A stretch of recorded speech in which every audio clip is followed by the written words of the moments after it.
ama ya to aba ya na wonmo biemu ade to ade hye bia wonmo nya fihye du nwotwe a womo din enya nkwa abato krata ne mo ya na ebiem ema safo ni nyina ekotwetwe wonmo din wo bi nso wonmo kra watwe ne din pen na so te bia bentini voters ID card ayira ane ade sabre no ya na abato komisa esiginaye ema safo ni nyina esan kọ ekonya card no fofrom na yenim sa hye no ya na womo hyada ebiebie police station centers ahodo na chese yakọ akotwetwe din ni ade a na so electoral commission wamanga na abato komisa wonmo sigina sa afide no police centers wom de nyina district offices eno na nam so emamra hye badwani ade ma tamale abato mpasua tamale south wonmo nya for Haruna Iddrisu akane no na waye edom kuma no ba no de ni my Ghana mra hye badwafie wabakasa wo kire mo se sa gina yesi abato komisa wonmo sie se ebre so se wonmo biem amade hye akotwere dia district offices ahodo nko na won bayo no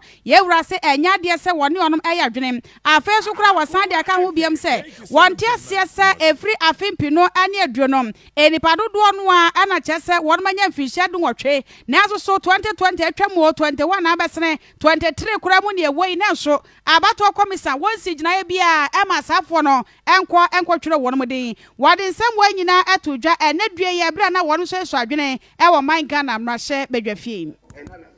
And we should not accept it. It must be a polling demarcated for purposes of registration of voters and for purposes of casting their vote. So, Mr. Speaker, we are arguing that if you look at the current TI, Electoral Commission TI, 87.9, there's nothing wrong with it. The EC can go ahead. We should be interested in the wording in the Constitution. National Identification Authority is a creature of an act of parliament. So under Article 11, it cannot be superior to the Electoral Commission so established under Article 45. So, Mr. Speaker, may I refer you back once I conclude to Article 46 of the Electoral Constitution. It reads, and I quote, "Except as provided in this Constitution or any other law not inconsistent with this Constitution." Mr. Speaker, the emphasis is mine. In the performance of this function, the Electoral Commission cannot be subject to the direction or control of any person or authority. We cannot say same for the National Identification Authority, which is under the control and oversight of the able Minister for Interior. So, Mr. Speaker, data from National Identification Authority cannot be treated as if it's data from the Electoral Commission of Ghana. So, Mr. Speaker, the 18-year-old in Ghana, 19, 20, 21 years, who want to vote President Akufo-Addo out, have been denied the opportunity to be captured in the voter register for the purpose of future elections. The Electoral Commission spent $80 million to undertake an exercise for the purpose of voter registration. Where is that data? And what is wrong with that data?